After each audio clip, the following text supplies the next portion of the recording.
Hey tea heads, this is Celine and Don from Mayleaf. We are here today and I'm back for the first time in like a year.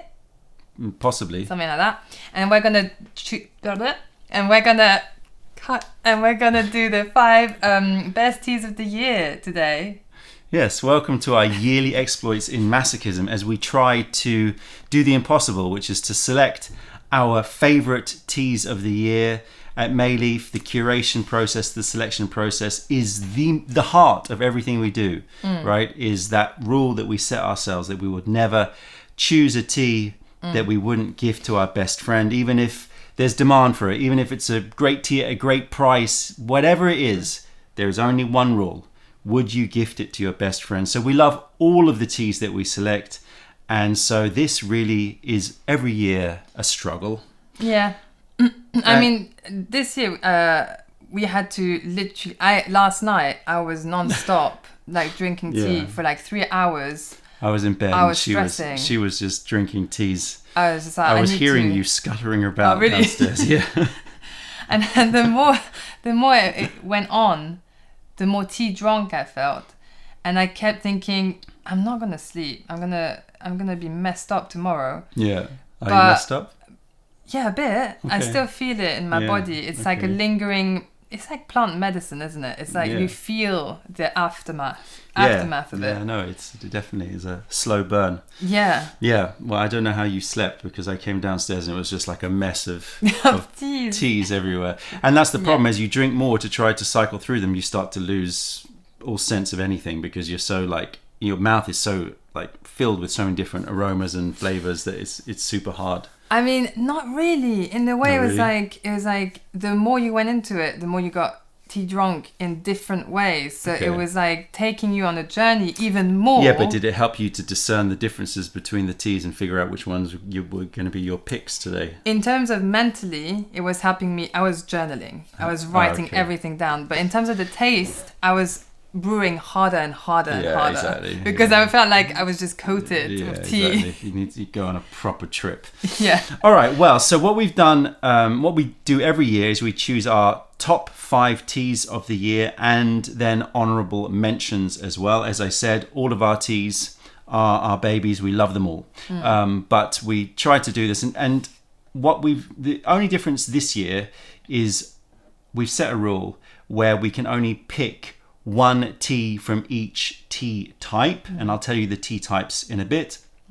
It allows us to then focus our mind a bit, because sometimes you've got like 3 white teas and you just love them all and it's just impossible and you want to select them all. It just allows us to choose our top white tea, for example, of this year.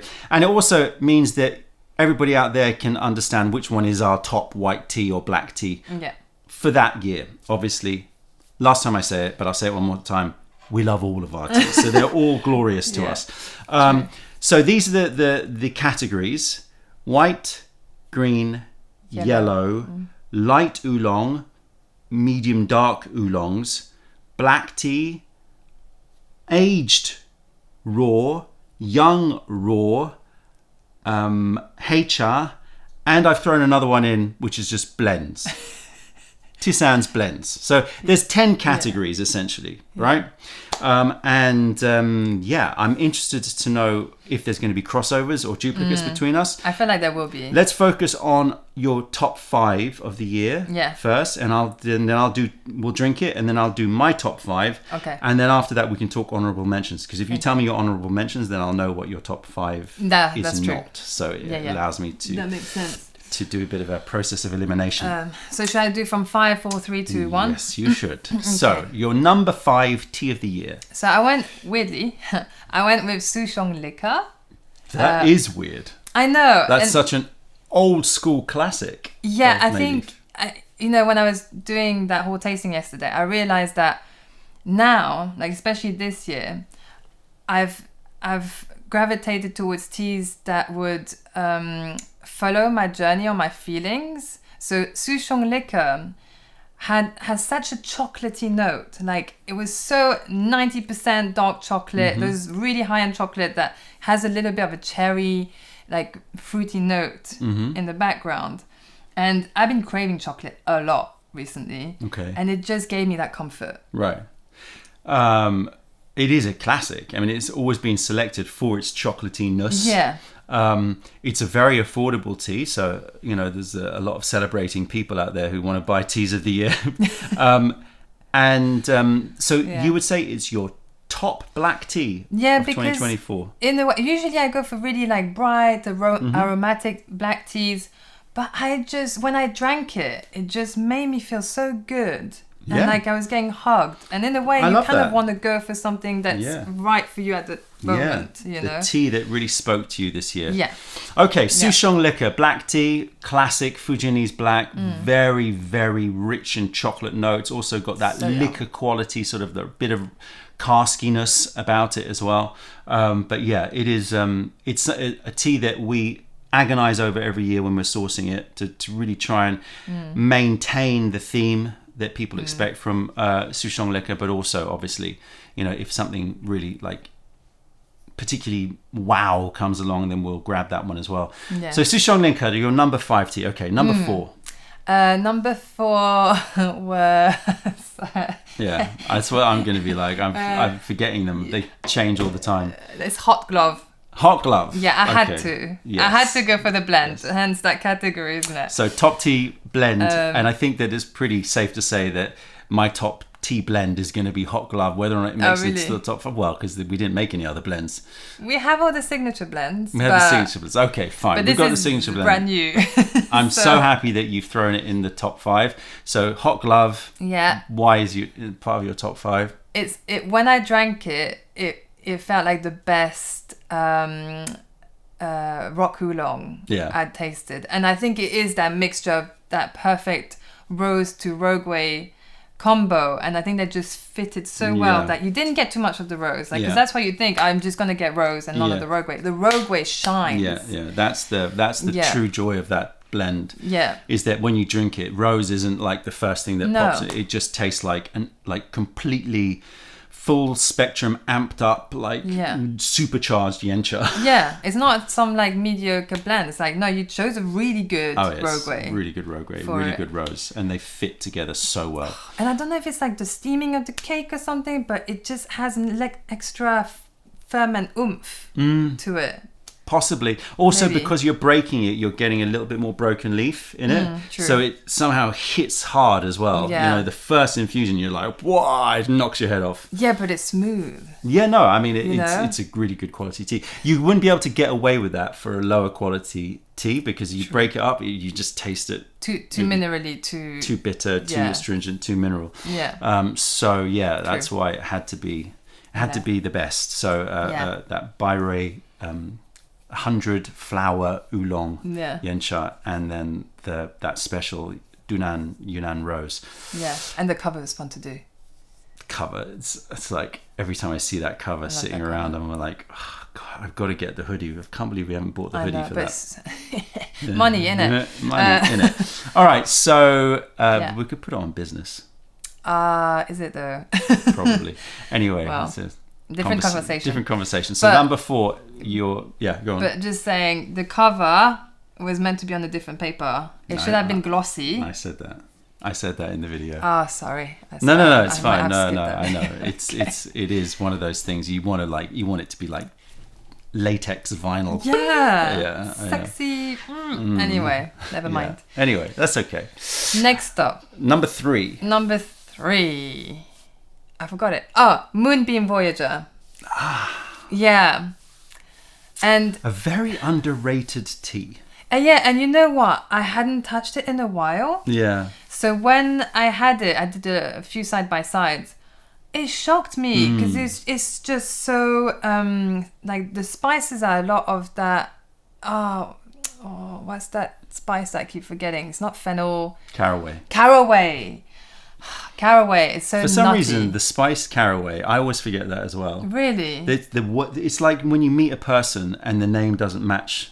Exactly. You're just like, I'll never remember your name because they don't match. Yeah. Caraway. You're not what a Jim. Is that? Like how? You're not a Jim. You know what I mean? Yeah. Or you're not a Jack. Yeah. Why J's? I don't know.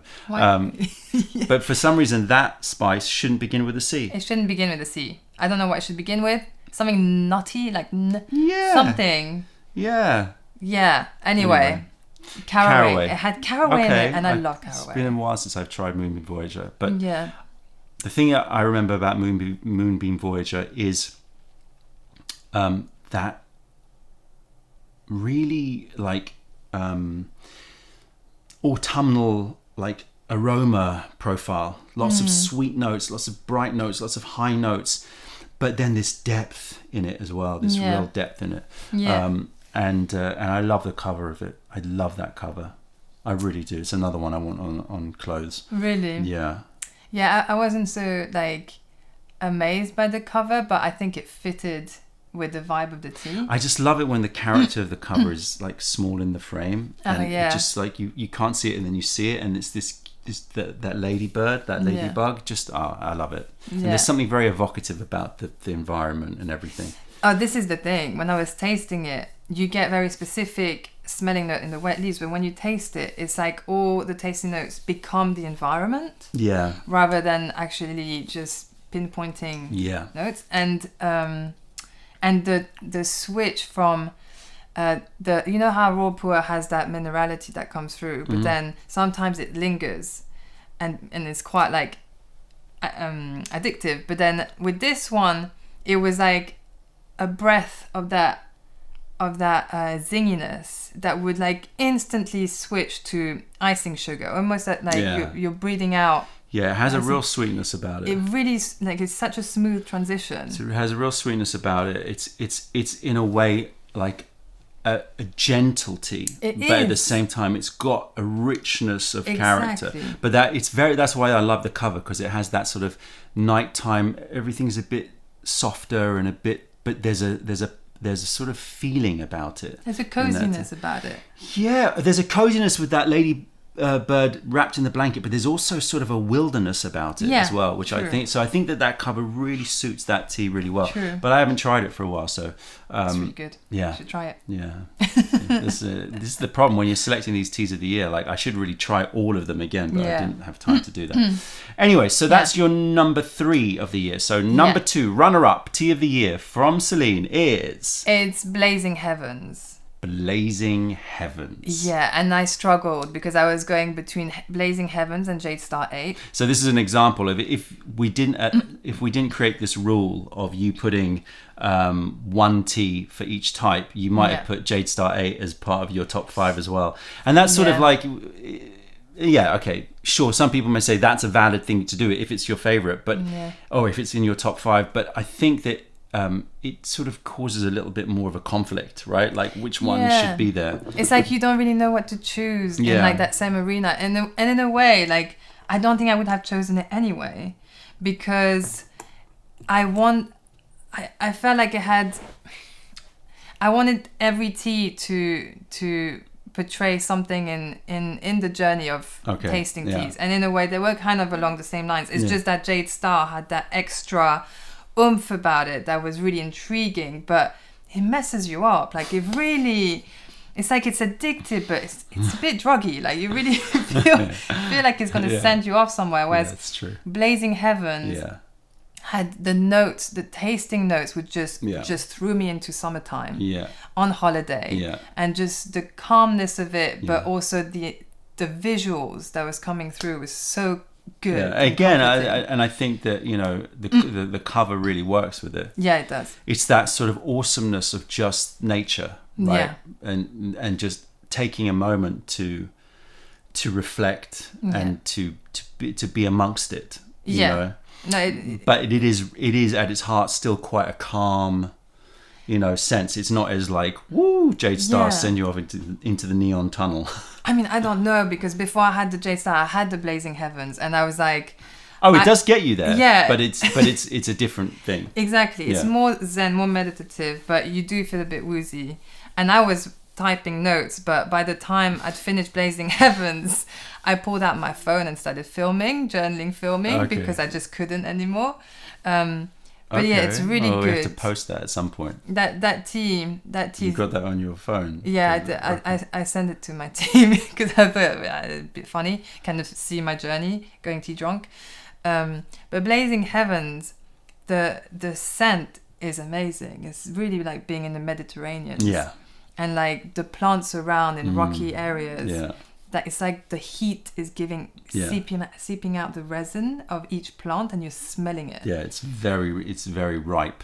It's very ripe. Very ripe and very summery. Yeah. Very summery. Yeah, you got that, and again, So like good. the sunshine from that cover, the sunset, and that sort of late summer smell. I mean, I think it's kind of similar. If you think about Midsummer Light Show, true.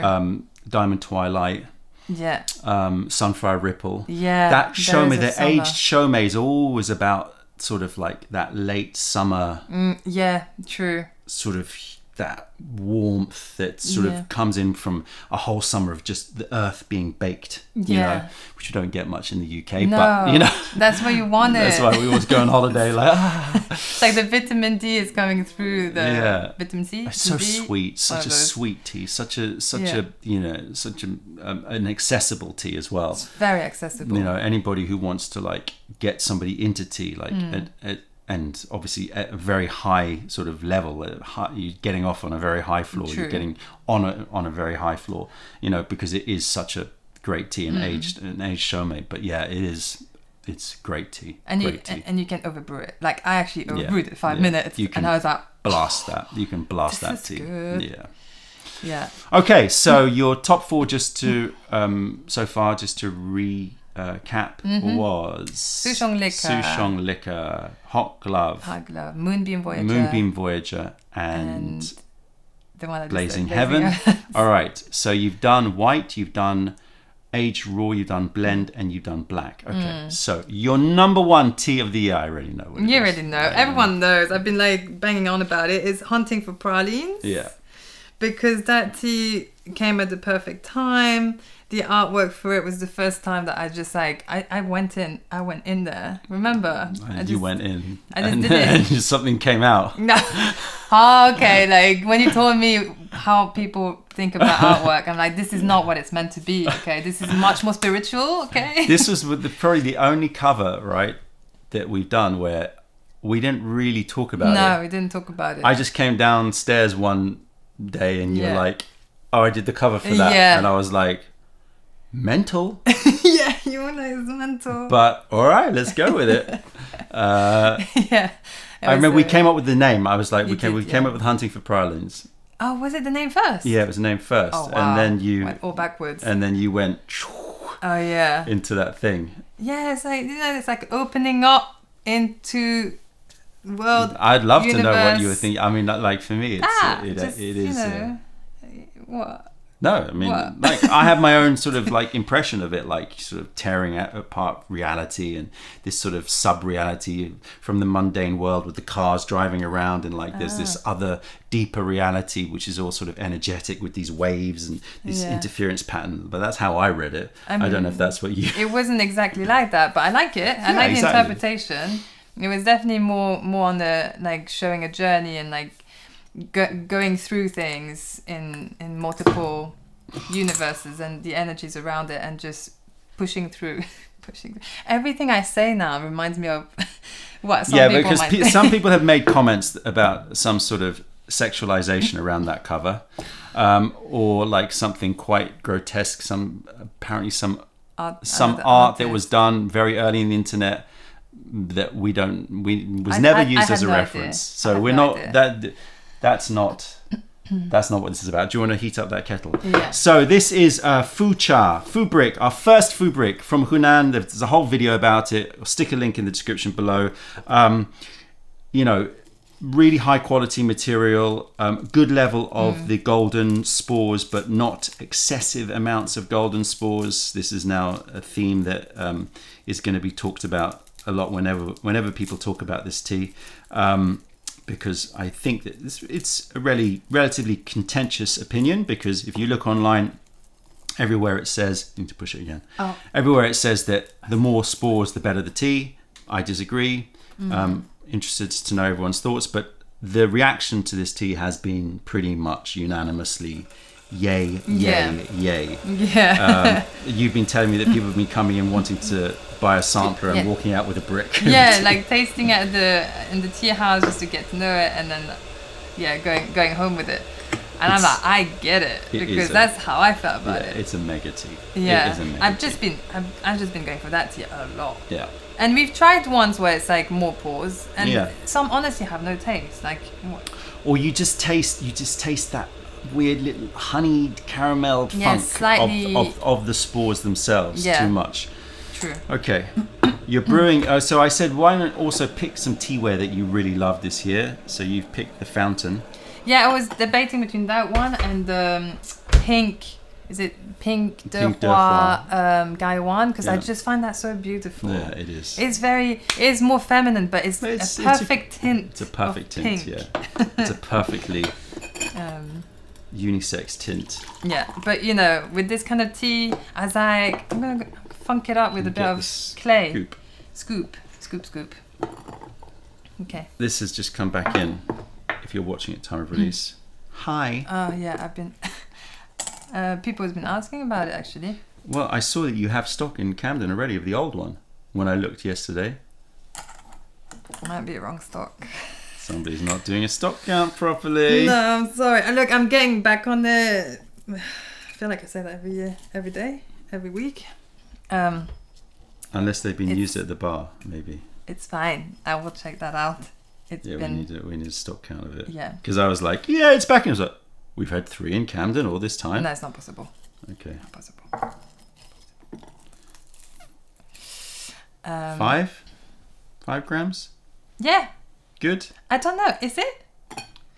I just eyeball it. I know, but I'm kind of conscious of the fact that we're going to have 2 sessions. Oh yeah, and I'm still feeling like let's just the tea waves. Okay. But this tea makes me happy. This tea is like... This is your happy tea. This is my happy tea. This puts lead in your pencil as well. When you drink this, you're like bopping around. 100%. I see you bopping after this, and I know you've had pralines. Yeah. It's interesting. You say pralines. I say pralines. Which one is it meant to be? I think both are acceptable behaviour. What language is it from? English. Oh. I mean French, right? Praline. Praline, yeah, that's what I was thinking. Praline. That's why I like pralines. Yeah, okay. But it's probably just a French accent. I'm a bit like basic pralines. Croissant. Croissant. Yeah. Oh, just amazing. The brown sugar funk. It's like brown sugar that's been somehow fermented up. Yeah. It's like what I would imagine it would be like if you fermented brown sugar. Do they make a brown sugar alcohol? I don't know. They must. They do a honey alcohol. They do fermented honey, yeah, mead. I don't know. Anyway, it's got those sort of old school mead-like honeyed and brown sugars, and then casks as well, woods. It's got, it's just got just a whole load of warmth and hugs. It's got, and weirdly, the funk does kind of remind you a bit of shiitake mushrooms. Yeah. But it's not negative, it just adds a certain other level, but everything else honeyed and like fudgy. It's crazy. Yeah, it's like I feel like I'm skipping in a forest, like I'm Little Red Riding Hood, Man.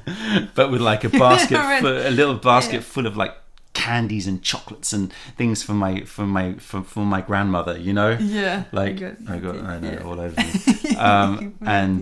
But then the smell of the forest is there, and it's chocolatey. It's a chocolatey forest. Yeah. It's like it's in that sort of. It's been raining. It's so it's still got that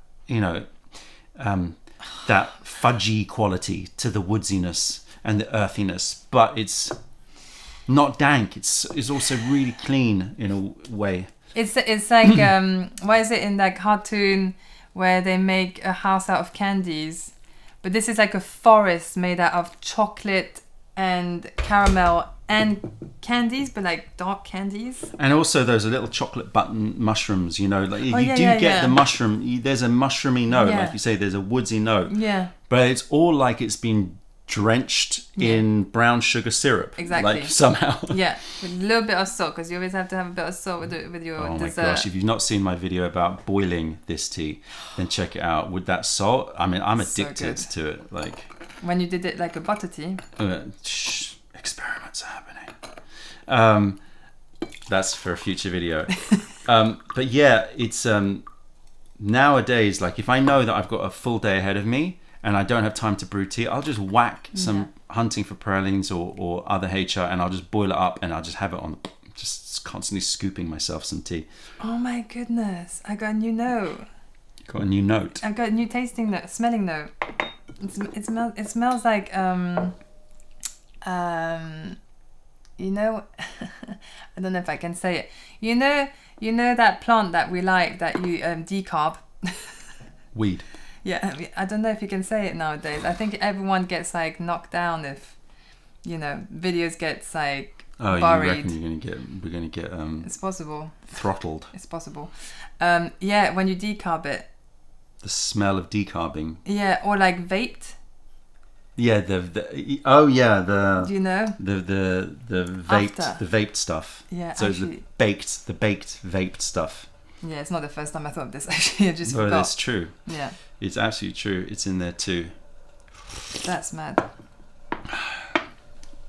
What's not to love? And again, not excessive in that golden spore note. It's there. It's so there. Like vanilla fudge and like honeyed note. That is what I associate with the golden spore, but not to the point where it just, it's like when you have like a flavored tea. If you took a tea, it was like, and you went to one of those lesser quality tea shops and you have fudge flavored tea. Yeah. A lot of times, like, we would never touch it, right? Because it's just too strong. I'm going to call them lazy tea shops. Lazy tea shops. That's how we feel. That's how I feel about some of the food charts that I get. It's like it's very rich in those golden spores, and you can taste it and you can see it, and you taste fudge, and like, so it has that instant appeal. Yeah, it does. But then at the same time, you're like, but I want to taste the tea. Yeah. Also, it goes really quickly when it's scented. It like you have one infusion that's like, caramelly, I get the notes, and then the next one. I'm talking about not scented tea. I'm talking about the ones that are like food bricks that are very heavy in the golden spores. So they're not scented, but they are scented in the sense that they've had this addition of a lot of this mold. Right. Sorry. Yeah, I was still under scented. And it just has a lot of that vanilla fudge note, which is lovely. But this has it, but it maintains all of the other tea-like qualities of the tea. Okay. And you can just brew it strong. Like my instinct is just to keep the water in there. Yeah. You just want to brew it harder and harder and harder and harder. It just doesn't ever. Which I'm gonna do. Over brew. It is glorious. And then you just get that happy feeling. It's like you instantly get like bubbling up of like. Laughing fits. I've had a few laughing fits. Yeah, no, it definitely, especially if you bring it super strong like you're going to be doing, it will do that. It's a great tea. It's a tea that you could pull out as a gentle digestive. Yeah. And like have it as an easy drinker, or you can brew it super hard and just get wasted. Yeah, have a proper social one. It is great. And it's really smooth. Like there is no thing that's like making you go, oh, it's a bit bitter or it's a bit this. No, it's super clean. It is. It's a winning tea, and I knew you would pick it. And there was a little bit of my head going, I know she's picking that tea. So like, So you gave me the chance to have it? Is that what it is? Well, no, I will say it didn't decide what my favorite HR of the year is. Oh, okay. But because I had decided already, but like I kind of was safe in the knowledge that would be picked. Okay, gotcha. It made me feel good. All right, so I'm going to give you my top 5 now, okay? I'm very intrigued. So my number 5 tea, you were quite surprising with Souchong Liquor, a classic. Mm-hmm. I've gone with Pear Cloud. That is a classic too. Another classic. Yeah. So every year we... Okay, so one of the criticisms that Mayleaf has had over recent decades, because now we can say decades, is that why don't you have a high mountain oolong, a Taiwanese high mountain Qingxing cultivar high mountain oolong? It's a classic, and I love that because it's an archetype, right? When you go to Taiwan, the smell in the air, the smell in the factories, everything you smell is that high mountain Taiwanese Qingxing tea, and it's everywhere. It's really good, and it's amazing. That smell. And it has been a source of constant frustration over the years that I haven't sourced it. And the reason I haven't sourced it was because it felt like it needed to be, it feels like those teas can disappear quite quickly in terms of like, you taste it, it's very aroma forward, you taste it, and it's got that real cloud, dewy, amazing, fresh note. Yeah. But then it's like it can end a bit flat, it can be a bit bitter, and it can not have longevity. Right, and there's something's lost in it. There's something there's missing. Yeah, and so it's been a source of frustration and a source of communication from tea heads out there going, that's a weird omission in your catalogue. That and Baozhong, right? We still haven't selected a Baozhong. No, still haven't found any. For the same reason, I like it from aroma and your immediate reaction to it. It's like, okay, that's a really great accessible tea. But it loses, there's something flat, there's something missing. Yeah. And so we've been looking around, and eventually we found Pear Cloud, which is the paragon of high mountains from Pear Mountain, from Lishan, from the top of Lishan, from that very, very small batch farm at the top. And you've got to spend the money on it. And if you put a cheaper, dramatically cheaper High Mountain, Qingshin and Pear Cloud together, for a lot of people that first drink it, you go, oh, that tastes very similar. But when you really focus in, there's a world of difference between the two. No, there definitely is. Yeah. I had a side by side recently. Oh, really? Yeah, and you really taste how Pear Cloud is so like creme fraiche, creamy. Yeah. And bright, but the good thing is that you said like this one, it'll stay for a while. Pear Cloud is about that richness, right? Bringing out that richness. So it's still got lightness. It's still got that airiness, that high mountain lightness, but at the same time, it's rich and it's somehow the character is just full. It's just a full character. It's really good. Pear Cloud is really good. Sorry. I'm just taking a moment. All right. Don't mind me. So Pear Cloud, my number 5, especially this year's batch, beauty. I agree. So that's my light oolong. Number 4, a favourite, I think, for a lot of people out there, and a discovery of mine this year, Wenzhou Gold. Wenzhou Gold, yeah. Wenzhou Gold yellow tea. I mean, it is like... I love all the yellow teas, Huoshan Huangya, Amber Mountain, Diamond Peak, Junshan Yinzhen. Yeah. Sovereign Bud was one of my teas of the year last year. Love Sovereign Bud. Wenzhou Gold just takes the yellowness to a whole other level. I mean, the colour of the leaf, the colour of the liquor, the character in the mouth is just yellow. It's just golden. Very different to all the other It's teas. very different from the other. It's just smooth. It's nutsy. It's just like it's an expression of yellow tea that I would say when you talk about yellow tea to people, like if people don't know about tea and you go, oh, yellow tea, if you taste Wenzhou Gold, that would be the closest association to like, oh, that would be what yellow tea is. Like visually and like, Whereas like Sovereign Bud, Diamond Peak, Amber Mountain, you could say, oh, it's sort of like quite close to green teas in a way, even though there are big differences, but in terms of the delicacy, smoothness, don't need to get into it. But yellow tea is just like, it's almost like a caricature of what a yellow tea should be. And I love it for that. It's just such a like, oh my God, it's so fun. It's like such a fun tea. Yeah. It's like, and it just has been such a source of like, deliciousness and amusement for me this year that I had to put it in my top 5 because it would feel like I'm being disingenuous to let that one slip out of my top 5. Wenzhou Gold, absolutely love it. And I don't know if it's the batch this year because we never sourced it, so hopefully next year's batches are going to be the same. Never know. Do we still have it? We've still got it. Yeah. Okay, perfect. I managed to get some of the same batch in. So buy up this batch if you want to try this batch. I don't know. I hope that it's not going to be the case, but there's this little voice in my head where like, maybe you just found a really good batch this year and you're not going to find it. Sometimes it happens. happens. It happens a lot. For example, Huoshan Huangya, Fur Peak didn't find it this year, or Oriental Beauty didn't find it this year. That's true. Can I add though with Wenzhou Gold, if you're into Imperial Green, this is a really good one to go for because it has so much of that nuttiness to it, and it's kind of thicker and in texture. Yeah. Yeah. So yeah, I just wanted to add that in. Yeah, it's definitely more, on the nutsier end of the spectrum. Yeah. And the leaf and everything about it is just fun. Yeah. It's pretty good. It's a bit weird thing to say. It's a fun tea, but it is such a fun tea. This is a fun tea. Yeah. That is a fun tea. I mean, we're going for fun teas.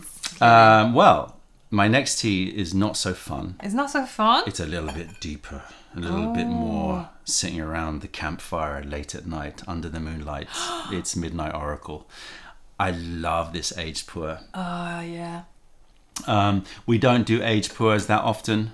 For obvious reasons, we want to find our own batches, and there aren't that many really high quality batches of loose aged around. And when we find it, it's just like a joyous moment for us. Yeah. And Midnight Oracle, it is really just good. Everything that I love about aged pu'ers. Yeah. It's developing those dried fruit notes, the leather, the minerals, this sort of deeper mid-tone fruits, rocks, and leathers in there. It's just amazing. It's so fruity. It becomes so sweet. It's immortal in its longevity. You can just keep brewing it. It just becomes the sweetest, sappiest, liquor. When I first launched Midnight Oracle, I was almost convinced that it would be my tea of the year.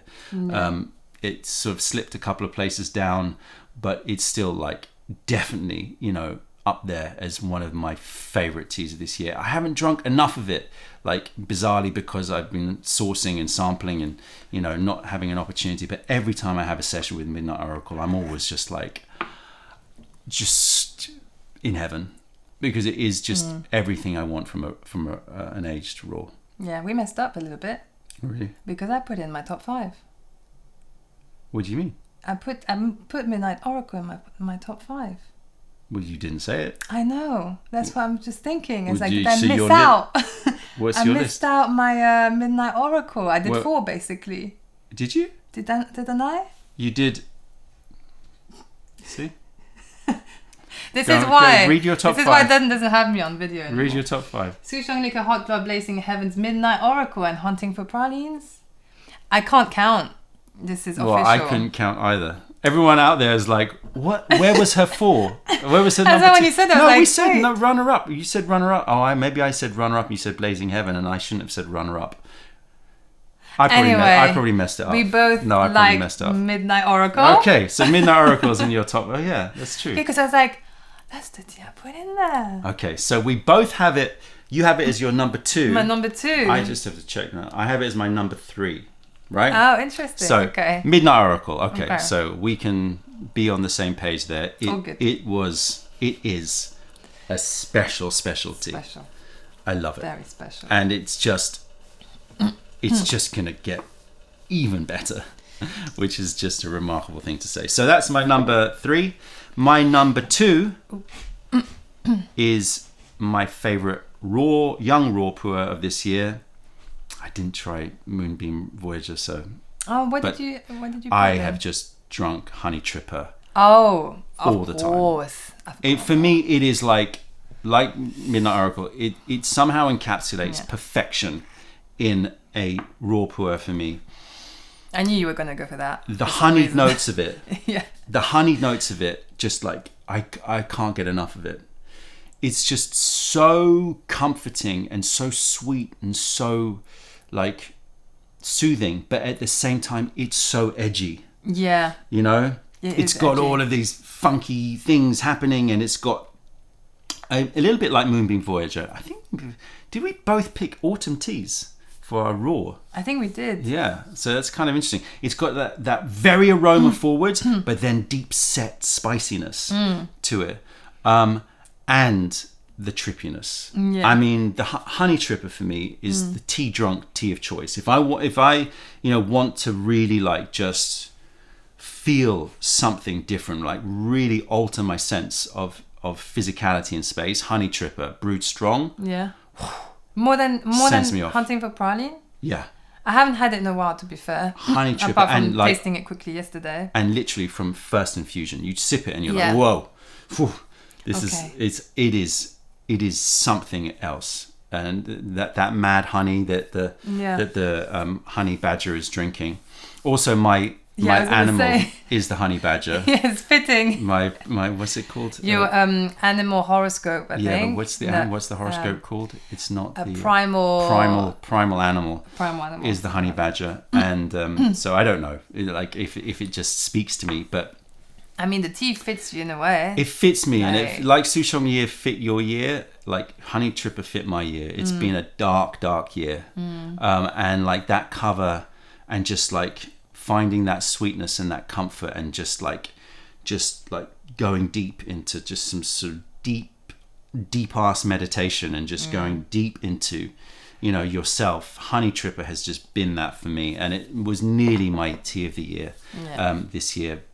I mean, we're just nitpicking basically, but essentially didn't quite make it. But oh my gosh, it's so special to me. Thank goodness for tea, isn't it? Yeah, really. My tea of the year, maybe unsurprising to some from when they saw the video. And I feel a bit crazy because we seem to always pick HRs as our tea of the year. And whenever people ask me what's your desert island tea type, I always say raw pu'er. Yeah. And yet I hardly ever pick raw pu'er as my tea of the year, which is interesting. True. My tea of the year is Lux Frontier. Oh my goodness. Lux Frontier. Yeah. Ya'an Zhangcha. Borderland tea. So we both picked Borderland teas. Where as our was tea of the year. that tea? Because I haven't seen that tea in so long. You just hid it in that little... Oh, look at that. He's a honey badger. He just kept his honey jar. I haven't seen that one in ages. Okay. But what's fascinating is we've both picked HRs as our teas of the year. But both non-pu'er HRs. That's true. Both ancient borderland teas from Hunan and from Sichuan. That's true. And wild. Just crazy, wild. Yeah, and they both are similar in a certain character in that they are, on the one hand, like for me, Lux Frontier is the most incredible royal quality to it. It just tastes like the most sublime, sophisticated, elegant tea. So smooth, so sweet, so just royal, like imperial. And yet it's rude and it's rowdy and it's not afraid to be punchy. So similar to this one, right? It's that perfect combination of elegance and raucousness just chucked together in this amazing way. Gets you tea drunk, just super rich, super flavorful. It's going to be really interesting to taste this back to back with this one. So that's very we'll cool. brew this up, and I've picked as my teaware of choice this Fortune Nishing clay pot, and because I want to show this off. I love this clay Gaiwan. I haven't really used it, so it's. At the beginning, I was like, "Oh wow, it's really detailed." I like a bit more minimalism, but saying that they've done a good job to not go too crazy on it. To be fair, same with me. So basically, what happened was I was looking for a Nishing clay Gaiwan because I've been wanting one for a while, and we found one. What happened? We found one that I really liked. It was more plain, more minimal. And then we got the sample in, but the supplier sent us a sample of this one. And because on the pictures, you kind of go, oh yeah, it looks a bit traditional. It's kind of got that inscription on it. Looks like it. But when I got the samples, I was like, oh, that one. There's something about it. It's something so beautiful. The texture of it, the fact that it is traditional in terms of its characters, but it still looks kind of like it's so detailed that it just sort of blends in with it. So it sort of becomes minimal. The cool thing about it is they haven't done the writing in a linear way. They've done it more organically around. So it looks a bit like a drawing. Yeah. Which I think that's what makes it okay. That makes it good. I love it. I think it's just so the character is Fortune, but the texture of it and the level of detail on it is does just smell nice. amazing. It just feels so good. Oh. And it looks so good with the way they've sanded certain parts, so it becomes a little bit red and a bit black. I think it's great. So, yeah, here is the tea. If you've not seen, look how beautiful this Ya'an. Oh no, this Ya'an Zhangcha is, which normally is rough as hell. This is imperial grade, super glossy, super high end. I just don't know how they got away with making such a, This is very addictive to touch, actually. It's quite ASMR feeling on the hands. ASMR feeling. I don't know. That doesn't work, does it? But yeah, I know what you mean. Yeah. Texturally, it's very nice. Texturally pleasant. Very texturally pleasant. Yeah. I'm very excited. I haven't tried it. Have a sniff. Since you've hidden it. I have not hidden it. I've treasured it. Oh my goodness! It's like nougat and rose and chocolate cake. Oh. It sort of captures a lot of the really high-end Jinjin-mei kind of things like chocolates, caramels, and rose, and it just like injects it into the supercharged nature of a HR. So you're getting all the funk, you're getting all that sort of nougat quality, you're getting all of that fudgy quality, similar to hunting, but then with like this super syrupy sweetness to it. That's so. You know, there's those sweet wines. What are they called? Port. No, the sweet white. No, is it white wine? Yeah, sweet white wines. It's like, I think that is it French or Hungarian? I don't know. Tokai. Yeah, it has. Yeah. That. It's just slight fermented. Dessert wine quality to it. But I get sherries as well. I get ports. I mean, it's like alcoholic, but just the sweetness, as if you've taken alcohol and you've put it in a hot pan, and all the alcohol's dispelled, and you're just getting that sweet, lingering, sort of sugary, fruit sugars, fermented fruit sugar, lingering quality to it. There was another tea that was that had that kind of dipping. It was like dipping a licorice in bourbon. What was that? And I tried it yesterday. I think it was. Oh my god! And then the raucous comes out. The elephant house comes along. The farmyard comes on, and I just love it. I love that rude and raucous. It's like elegance and smoothness and sweet. And then, no, I am a HR and I come from the land. This is the real deal. Is that camera tilting? Looks like it's. Anyway. It is. Was it always like that? I don't know. It's tilted like us. Starting to be a bit tea drunk here. Tea tilted. Ooh. Hashtag tea tilted. Okay, we found a new guy one. New guy one. Okay, good. Yeah, it's like, but the elephant only ate meringues. Yeah. You know what I mean? It was an elephant that only ate nougat and meringues. Yeah. It was a royal elephant. It's royal. It's just a royalty. Yeah. I can't, like, all the teas, it's just the look of it, the glossiness of it, the smell, the taste. True. It is just sovereign. Yeah, it's... okay, let's brew it up. Oh, sorry. Is that why you... Yeah. Yep. Okay. Can I try pouring it, actually? Yeah, sure. Thank you. I know it's your tea. Maybe you just tell me when you want it brewed, because I haven't brewed it in a while. The good thing about this tea is it brews quite quickly, so you can pour it. Really? Now? Yeah. You don't want it stronger? No. Oh my gosh. Okay. Oh, yeah. Can you overbrew this? Yeah, but it's really nice when you overbrew it still. But it becomes a bit like punchy. Is it like battery style where you get like zingy vibe? No, it's more like the minerals slap you around the face like a piece of slate. Wow, okay. And then you're like Tweety Bird. Oh yeah, okay. That sounds quite fun. But look, that was a quite a short infusion. Look at the colour of it. It brews up really, really well. It's like 15 seconds. Cheers, everybody. My tea of the year, Lux Frontier. Wow. So sweet. So good. Oh my goodness.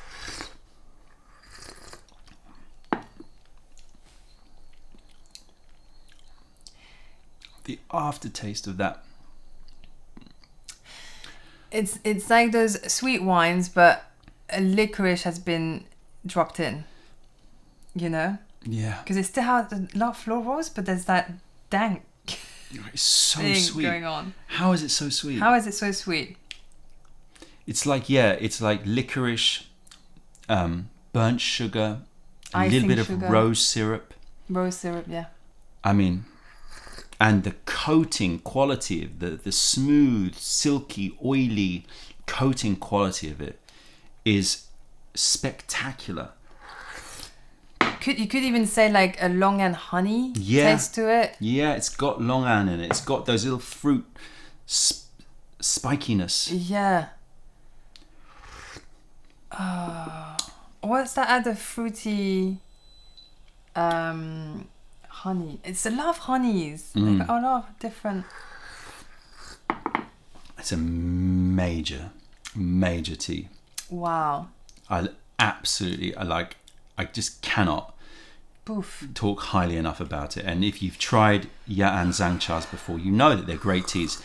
But it is just nothing compared to this luxurious one. This super, I don't know what happened. I don't know what happened. It's like somebody just went nuts and go, all right, let's take what is normally like a really affordable rough tea and let's just take it up to a notch. the clouds. Let's take it up to the heaven. Let's say we're making it for the gods, right? Like, let's do it. Yeah, let's make it sort of some sort of religious tribute tea, because it is just amazing. Anyway. When you said religious, it made me think of temples as well. Yeah, it's got that temple quality. It's got that incense in there. It's got everything. It's got everything I love about it. Okay, so therefore we've covered lots of tea types. Yeah. Do you want to do your honourable mentions? It's an epic video, isn't it? That's what you're thinking. It's an epic video. Honourable mentions. Okay, I need to read that. Moonbeam. No, I've already done that. Oh. What, did you forget something else? I switched it.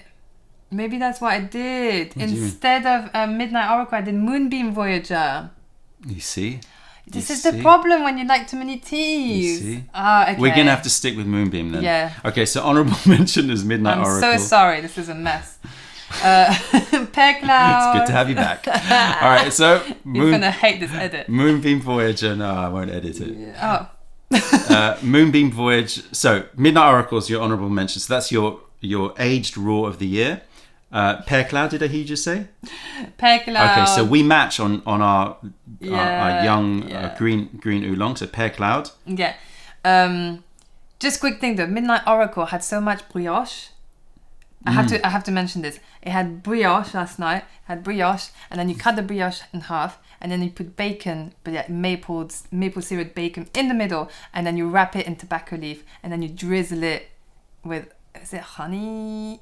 Something honeyed. Anyway. And then you drink it with, like, for me, you drink it with a little bit of like a orange liqueur. Oh, that's good. You know? Yes, because it had a slight like orangey, zesty, marmalade quality. All right, anyway, yes. Okay, so Midnight Oracle is your aged raw of the year. Pear Cloud is your young pour of the year. So we match. Young oolong of the year. So we match on those. Yep. Tiger Eye. Tiger Eye Gabba is your other oolong of the year. Tiger Eye Gabba. Brightest Gabba that we've got. Compared to Amber, Amber's more nutty. Yeah. Tiger Eye is more floral. I'm very happy we've got that. I'm very happy we've got that edition. You're very happy. Yeah, okay. I still love Amethyst though. Okay. Anyway, Wenjo Gold. Wenjo Gold, so we matched there. Yellow tea of the year. And then Jade Arrow Supreme. Jade Arrow Supreme is your green. Okay, so Jade Arrow Supreme is your green, Wenjo. So we match on quite a few. We match on Midnight Oracle, Wenjo Gold, Pear Cloud.